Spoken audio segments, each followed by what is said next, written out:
Hey, what's going on guys? My name is Kelvin and I'm a filmmaker based out of Toronto, Canada, and today I have the Canon EOS C70 and I'm just gonna go over the reasons of why I chose this cinema camera over the competing cinema cameras such as the Sony series, the Blackmagic, and even just the big brothers of the Canon lineup, or even just the Red Komodo, which I think everyone would know that Red, the brand, is probably the leading cinema cameras in the industry.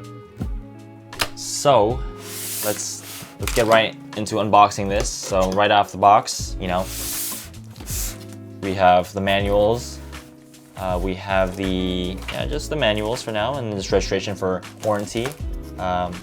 Opening this up. Sorry if the audio is a bit noisy if I do end up making any scratches to the mics. I right now have like two mics hooked up, and I'm not sure which mic I'm using. So here we have just some screws, I think, for the top handle. We have a strap for the camera, of course. Battery charger. Just leave it on the side. Power cable, and as well as the actual top handle itself. After that, we have just big plastic that's in the way. Right over here, we have the camera. Sorry if that was a little bit noisy there.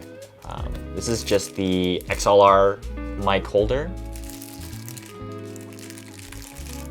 Quality is pretty good. You know, it's hard plastic, but the screw is metal, I think. Here we have the battery. I think it's a 30 series, the BP-A30. I think I might invest in a BP-A60. I think that's like double the capacity, but I haven't decided either to get an external battery, just run it off a big battery, and just have a D-tap on there. But we'll decide in the future. Another power bar for the charging station. And here we actually have the camera. Ooh, this is juicy. This is really juicy. I'm just moving to the side for now. So here we have the Canon C70. So through this pandemic, I've been researching a lot of the cinema camera. I'm a freelancer, I'm a one-man band, and my camera at the moment is the Canon 1DX, which I'm filming on right now, 1DX Mark II. It's a great workhorse. It never broke down on me, but I do want to focus on video more. I've been getting more video clients in the past year or so, so I just decided to invest in a cinema camera. So this is the C70. Pretty nice. It feels a little bit cheaper material compared to the 1DX Mark II, but it does feel like pretty solid framing. I do have a cage for this. I'll have another video up with the Tilta cage. I bought a lot of stuff for this body itself. The reason why I chose this over the Blackmagic Pocket Cinema 6K Pro is because there's a lot of, not issues, I think more quirks of the Blackmagic 6K Pro. There's tint issues, there's the ergonomics of the body, which was, I think, back heavy, and not front heavy, but you don't have much support for the lens when it comes to like holding the camera. It did have ND filters, which I do like. They both have ND filters, the Blackmagic and the C70. This C70 has autofocus, which helps me a bit just because that I'm a one-man band. They both do have dual mini XLR cables on the side right here. For this one here, it's just the top two for inputting mini XLRs.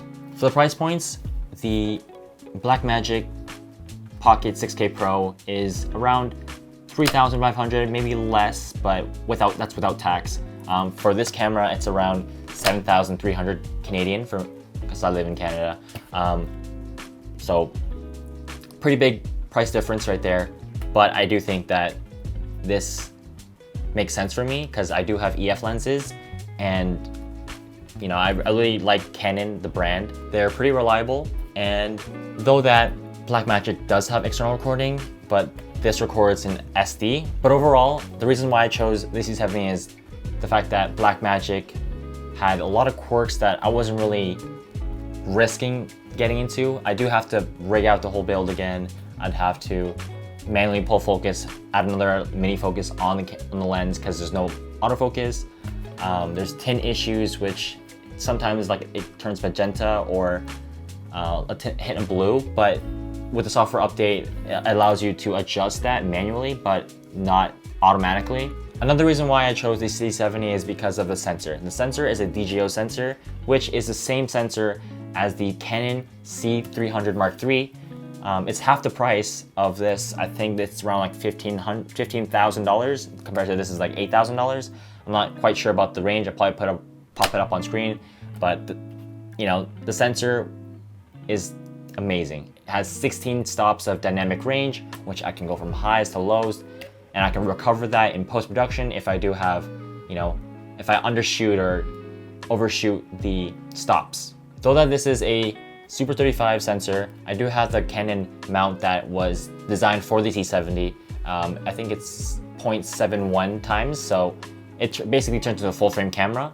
I do believe that this will bring in more revenue for me, and this is a huge upgrade from the Canon 1DX Mark II. So this would be my A cam, and the 1DX Mark II will be my B cam. I recommend this camera to solo filmmakers like me, also to wedding videographers, to B cams. This is a great B cam for any cinema line, or just events. Just to wrap up the video, just like to quote someone from YouTube. I'm not sure where I heard it from, but it's been back in my mind. Don't buy a camera for what you want to shoot. Buy a camera for what fits you at the moment. I mainly film corporate and commercials at the moment, but I really do want to get into real estate, sports, weddings, and events. That's about it from me. Thanks for watching the video. I really appreciate it if you made it to the end of the video. I know this is my first video on this channel. It might be a little bit awkward at first, but I think over time I will get better at making videos. So just bear with me. If you have any questions about me or the C70, comment down in the description below. I'll have a video of the Tilta cage for this in the next video, so stay tuned. Thanks for watching, and I'll catch you guys later. Bye.